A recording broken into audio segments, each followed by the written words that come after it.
ಭಾರತದ ಸಂವಿಧಾನದ ಹಿನ್ನೆಲೆ. ಈ ಲೆಸನ್ ಒಳಗೆ ಬರುವಂಥ ಪ್ರಮುಖವಾದಂಥ ಪ್ರಶ್ನೋತ್ತರಗಳನ್ನು ನೋಡ್ತಾ ಹೋಗೋಣ. 1. ರೆಗ್ಯುಲೇಟಿಂಗ್ ಆ್ಯಕ್ಟ್ ಯಾವಾಗ ಜಾರಿಗೆ ಬಂದಿತ್ತು? 1773. 2. ಪಿಟ್ಸ್ ಇಂಡಿಯಾ ಕಾಯ್ದೆ ಯಾವಾಗ ಜಾರಿಗೆ ಬಂದಿತ್ತು? 1784.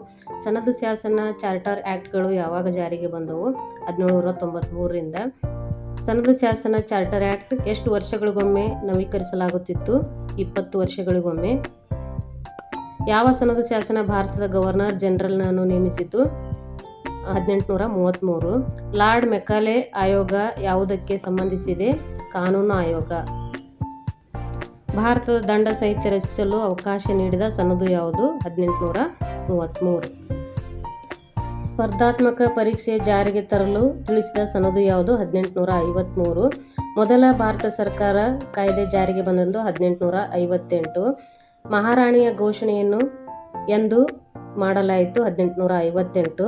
ಈಸ್ಟ್ ಇಂಡಿಯಾ ಕಂಪನಿಯಿಂದ ಬ್ರಿಟಿಷ್ ಸಾಮ್ರಾಜ್ಯ ಭಾರತದ ಸಾರ್ವಭೌಮ ಅಧಿಕಾರ ವರ್ಗಾಯಿಸಿದ ಕಾಯ್ದೆ ಯಾವುದು? 1858. ಭಾರತದ ಮೊದಲ ಗವರ್ನರ್ ಜನರಲ್ ಯಾರು? Lord canning. ಯಾವ ಕಾಲಾವಧಿಯಲ್ಲಿ ಇಲ್ಬರ್ಟ್ ಮಸೂದೆ ಜಾರಿಗೆ ಬಂದಿತ್ತು? ಲಾರ್ಡ್ ಲಿಟ್ಟನನ ಕಾಲದಲ್ಲಿ.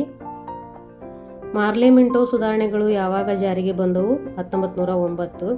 ಬಂಗಾಳದ ವಿಭಜನೆ ಕಾಲದಲ್ಲಿದ್ದ ವೈಸ್ರಾಯ್ ಯಾರು? Lord Curzon. ಮಾಂಟೆಗೋ ಚೆಮ್ಸ್ಫರ್ಡ್ ಸುಧಾರಣೆಗಳು ಯಾವಾಗ ಜಾರಿಗೆ ಬಂದವು? 1919. ದ್ವಿಪ್ರಭುತ್ವ ಜಾರಿಗೆ ತಂದ ಸುಧಾರಣೆಗಳ ಯಾವುವು? 1919. ಒಂದನೇ ದುಂಡು ಮೇಜಿನ ಸಮ್ಮೇಳನ ಯಾವಾಗ ನಡೆಯಿತು? 1930. ಒಂದನೇ ದುಂಡು ಮೇಜಿನ ಸಮ್ಮೇಳನ 1931. ಎರಡನೇ ದುಂಡು ಮೇಜಿನ ಸಮ್ಮೇಳನ 1932. ಮೂರನೇ ದುಂಡು ಮೇಜಿನ ಸಮ್ಮೇಳನ. ಯಾವ ಕಾಯ್ದೆಯನ್ನು ಭಾರತದ ಸಂವಿಧಾನದ ನೀಲಿ ನಕ್ಷೆ ಬ್ಲೂ ಪ್ರಿಂಟ್ ಎಂದು ಕರೆಯುತ್ತಾರೆ? 1935ರ ಕಾಯ್ದೆ.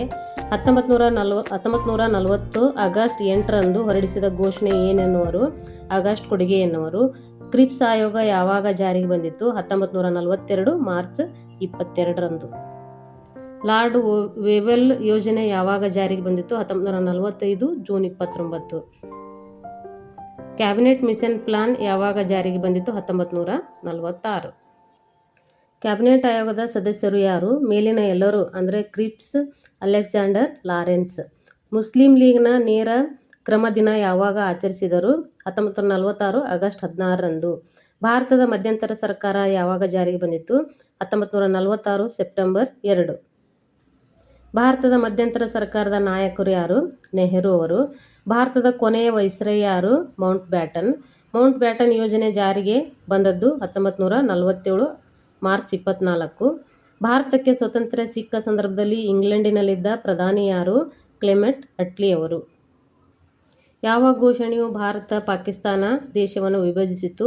ಮೌಂಟ್ ಬ್ಯಾಟನ್ ಯೋಜನೆ. ಭಾರತ ಪ್ರಥಮ ಗವರ್ನರ್ ಜನರಲ್ ಯಾರು? Mount baton.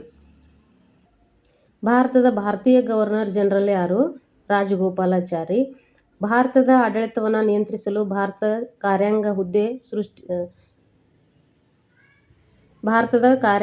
ಸೃಷ್ಟಿಸಿದ ಕಾಯ್ದೆ 1958. ಅಖಂಡ ಭಾರತವನ್ನು ಯಾವ ಕಾಯ್ದೆಯು ವಿಭಜಿಸಿತು? 1947ರ ಭಾರತ ಸರ್ಕಾರ ಕಾಯ್ದೆ. ಸೈಮನ್ ಆಯೋಗ ಯಾವಾಗ ರಚಿಸಲ್ಪಟ್ಟಿತು? 1921. 1932ರ ಗಾಂಧೀಜಿ ಅಂಬೇಡ್ಕರ್ ನಡುವೆ ನಡೆದ ಒಪ್ಪಂದ ಯಾವುದು? ಪೂನಾ ಒಪ್ಪಂದ. 1929ರ ಲಾಹೋರ್ ಅಖಿಲ ಭಾರತ ರಾಷ್ಟ್ರೀಯ ಕಾಂಗ್ರೆಸ್ನ ಅಧಿವೇಶನದಲ್ಲಿ ಯಾವ ಘೋಷಣೆ ಮಾಡಲಾಯಿತು? ಪೂರ್ಣ ಸ್ವಾತಂತ್ರ್ಯ ಘೋಷಣೆ. ಸಂವಿಧಾನ ರಚನಾ ಸಭೆಗೆ ಚುನಾವಣೆ ಮೂಲಕ ಬ್ರಿಟಿಷ್ ಪ್ರಾಂತ್ಯದಿಂದ ಆಯ್ಕೆಯಾದ ಸದಸ್ಯರು 292 ಜನ. ದೇಶೀಯ ಸಂಸ್ಥಾನಗಳಿಂದ ಆಯ್ಕೆಯಾದ ಸದಸ್ಯರು 93. ಕೇಂದ್ರಾಡಳಿತ ಪ್ರದೇಶದಿಂದ ಸಂವಿಧಾನ ರಚನಾ ಸಭೆಗೆ ಆಯ್ಕೆಯಾದ ಸದಸ್ಯರು 4 ಜನ. ಸಂವಿಧಾನ ರಚನಾ ಸಭೆಗೆ ಚುನಾಯಿತ ನಾಮಕರಣ ಸದಸ್ಯರನ್ನೊಳಗೊಂಡ ಒಟ್ಟು ಸದಸ್ಯರು 389. ಸಂವಿಧಾನ ರಚನಾ ಸಭೆಗೆ ಕಾಂಗ್ರೆಸ್ ಪಕ್ಷದಿಂದ ಆಯ್ಕೆಯಾದ ಸದಸ್ಯರ ಸಂಖ್ಯೆ 208. ಸಂವಿಧಾನ ರಚನಾ ಸಭೆಗೆ ಮುಸ್ಲಿಂ ಲೀಗ್ನಿಂದ ಆಯ್ಕೆಯಾದ ಸದಸ್ಯರ ಸಂಖ್ಯೆ 73. ಭಾರತ ಸಂವಿಧಾನ ಮೊದಲ ಸಭೆ ಯಾವಾಗ ನಡೆಯಿತು? 1946 ಡಿಸೆಂಬರ್ 9. ಯಾವ ದಿನವನ್ನು ಭಾರತದ ರಾಜಕೀಯ ಐತಿಹಾಸಿಕ ದಿನ ಎನ್ನುವರು? ಡಿಸೆಂಬರ್ 9, 1946. ಸಂವಿಧಾನ ರಚನಾ ಸಭೆಯ ತಾತ್ಕಾಲಿಕ ಅಧ್ಯಕ್ಷರು ಯಾರು? ಸಚ್ಚಿದಾನಂದ್ ಸಿನ್ಹಾ. ಪ್ರತ್ಯೇಕ ಪಾಕಿಸ್ತಾನ ಬೇಡಿಕೆ ಇಟ್ಟಿರುವ ಪಕ್ಷ ಯಾವುದು? Muslim league. ಸಂವಿಧಾನ ಕಾಯಂ ರಚನಾ ಸಭೆಗೆ ಅಧ್ಯಕ್ಷರೆಂದು ಯಾರನ್ನು ನೇಮಿಸಲಾಯಿತು? ಬಾಬು ರಾಜೇಂದ್ರ ಪ್ರಸಾದ್ ಅವರನ್ನು. ರಾಜೇಂದ್ರ ಪ್ರಸಾದರನ್ನು ಸಂವಿಧಾನ ರಚನಾ ಸಭೆಯ ಕಾಯಂ ಅಧ್ಯಕ್ಷರೆಂದು ಯಾವಾಗ ನಿರ್ಧರಿಸಲಾಯಿತು? ಡಿಸೆಂಬರ್ 11, 1946ರಂದು. ಭಾರತ ಸಂವಿಧಾನದ ಸಲಹಾಗಾರರೆಂದು ಯಾರನ್ನು ನೇಮಿಸಲಾಯಿತು? ಬಿ. ಎನ್. ರಾವ್ ಅವರನ್ನು. ಸಂವಿಧಾನದ ಧ್ಯೇಯಗಳ ನಿರ್ಣಯವನ್ನು ಮಂಡಿಸಿದವರು ಯಾರು? ನೆಹರೂರವರು. ಧ್ಯೇಯಗಳ ನಿರ್ಣಯ ಯಾವಾಗ ಮಂಡಿಸಲಾಯಿತು? 1946, 12-13ನೇ ಡೇಟ್. ಪ್ರತ್ಯೇಕ ಪಾಕಿಸ್ತಾನ ವಿಭಾಗವಾದ ನಂತರ ಭಾರತ ಸಂವಿಧಾನದ ರಚನಾಕಾರರ ಸಂಖ್ಯೆ ಎಷ್ಟು? 299 ಜನ. ಭಾರತ ಸಂವಿಧಾನ ರಚನಾ ಸಮಿತಿಯ ನ್ಯಾಯಯುತವಾದ ಸಭೆ ಯಾವಾಗ ನಡೆಯಿತು? ಸಾರ್ವಭೌಮ ಭಾರತವಾದ ನಂತರ, ಪಾಕಿಸ್ತಾನದಿಂದ ಪ್ರತ್ಯೇಕವಾದ ನಂತರ. ಭಾರತದ ನ್ಯಾಯಯುತವಾದ ಸಭೆ ಯಾವಾಗ ನಡೆಯಿತು? 1947, ಆಗಸ್ಟ್ 14ರಂದು. ಸಂವಿಧಾನಿಕ ವಿಷಯಗಳ ಪರಿಶೀಲನೆಗೆ ಸಮಿತಿಗಳೆಷ್ಟು? 20. ಭಾರತ ಸಂವಿಧಾನ ಕರಡು ರಚನಾ ಸಮಿತಿ ಎಂದು ರಚಿಸಲಾಯಿತು? 1947, ಆಗಸ್ಟ್ 29. ಭಾರತ ಸಂವಿಧಾನ ಕರಡು ರಚನಾ ಸಮಿತಿ ಅಧ್ಯಕ್ಷರು ಯಾರು? ಬಿ. ಆರ್. ಅಂಬೇಡ್ಕರ್ ಅವರು. ಸಂವಿಧಾನದ ಶಿಲ್ಪಿ ಎಂದು ಯಾರನ್ನು ಕರೆಯುತ್ತೇವೆ? Doctor B. ಆರ್. ಅಂಬೇಡ್ಕರ್ ಅವರನ್ನು. ಸಂವಿಧಾನ ರಚನೆಯಲ್ಲಿದ್ದ ಮಹಿಳೆಯರ ಸಂಖ್ಯೆ ಎಷ್ಟು? 15 ಜನ ಮಹಿಳೆಯರು. ಸಂವಿಧಾನದ ರಚನೆಯಲ್ಲಿ ಭಾಗವಹಿಸಿದ ಕನ್ನಡಿಗರು ಯಾರು? B. N. Rao, K. C. Reddy, Kengal Hanumanthaiah, S. Nijalingappa, K. T. Bhashyam, N. Madhavrao, Diwakar, ಮೇಲಿನ ಎಲ್ಲರೂ. ಸಂವಿಧಾನ ರಚನಾ ಸಮಿತಿ ನಡೆಸಿದ ಅಧಿವೇಶನಗಳೆಷ್ಟು? 11 ಅಧಿವೇಶನಗಳು. ಭಾರತ ಸಂವಿಧಾನಕ್ಕೆ ಮೊದಲ ಅಂಕಿತ ಹಾಕಿದವರು? ಬಾಬು ರಾಜೇಂದ್ರ ಪ್ರಸಾದ್ ಅವರು. ಭಾರತ ಸಂವಿಧಾನ ರಚಿಸಲು ವೆಚ್ಚವಾದ ಹಣವೆಷ್ಟು? 6.4 ಕೋಟಿ. ಸಂವಿಧಾನ ರಚಿಸಲು ತೆಗೆದುಕೊಂಡ ಕಾಲಾವಧಿ? 2 ವರ್ಷ 11 ತಿಂಗಳು 18 ದಿನಗಳವರೆಗೆ. ಸಂವಿಧಾನ ರಚನೆಯಾದಾಗ ಇದ್ದ ಪರಿಚ್ಛೇದಗಳ ಅಥವಾ ವಿಧಿಗಳೆಷ್ಟು?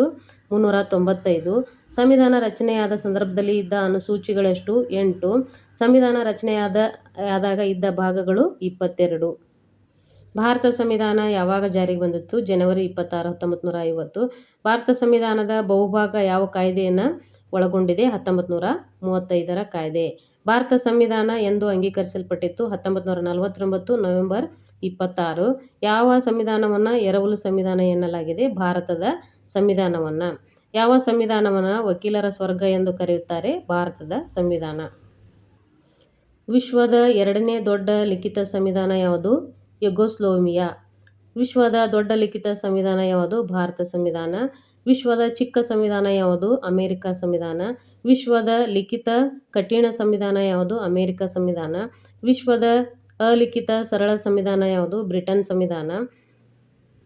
ಸ್ವತಂತ್ರ ಭಾರತದ ತಾತ್ಕಾಲಿಕ ಪಾರ್ಲಿಮೆಂಟ್ ಎಂದು ಯಾವುದನ್ನು ಕರೆಯಲಾಯಿತು? ಸಂವಿಧಾನ ರಚನಾ ಸಭೆ. ಭಾರತ ಸಂವಿಧಾನವನ್ನು ಯಾರು ಅಂಗೀಕರಿಸಿದರು? ಭಾರತೀಯರು. ಸಂವಿಧಾನ ಪೂರ್ವ ಪೀಠಿಕೆ ಏನನ್ನು ವಿವರಿಸುತ್ತದೆ? ಪ್ರಜೆಗಳ ಮೂಲ ಉದ್ದೇಶಗಳನ್ನು. ಭಾರತ ಸಂವಿಧಾನದ ಪೂರ್ವ ಪೀಠಿಕೆಯನ್ನು ಯಾರು ರಚಿಸಿದರು? ನೆಹರು ಅವರು. ಭಾರತ ಸಂವಿಧಾನದ ಪೂರ್ವ ಪೀಠಿಕೆಯನ್ನು ಎಂದು ಮಂಡಿಸಲಾಯಿತು? 1946, ಡಿಸೆಂಬರ್ 13. ಸಂವಿಧಾನ ಪೂರ್ವ ಪೀಠಿಕೆಯನ್ನು ಎಂದು ಅಂಗೀಕರಿಸಲಾಯಿತು? ಜನವರಿ 22, 1947. ಸಂವಿಧಾನ ಆತ್ಮ ಎಂದು ಯಾವುದನ್ನು ಕರೆಯಲಾಗಿದೆ? ಪೂರ್ವ ಪೀಠಿಕೆ. ಪೂರ್ವ ಪೀಠಿಕೆ ಯಾವ ಪದದ ಮೂಲಕ ಪ್ರಾರಂಭವಾಗುತ್ತದೆ? ಭಾರತೀಯ ಪ್ರಜೆಗಳಾದ ನಾವು. ಪೂರ್ವ ಪೀಠಿಕೆ ಈ ಕೆಳಗಿನ ಯಾವ ಅಂಶಗಳನ್ನು ಒಳಗೊಂಡಿದೆ? ಮೇಲಿನ ಎಲ್ಲವೂ ಅಂತಿದೆ. ಸಾರ್ವಭೌಮ, ಸಮಾಜವಾದಿ, ಜಾತ್ಯತೀತ. ಸಂವಿಧಾನದ 42ನೇ ತಿದ್ದುಪಡಿಯಿಂದ 1976ರಲ್ಲಿ ಪೂರ್ವ ಪೀಠಿಕೆಯಲ್ಲಿ ಸೇರಿಸಿದ ಪದಗಳ್ಯಾವುವು?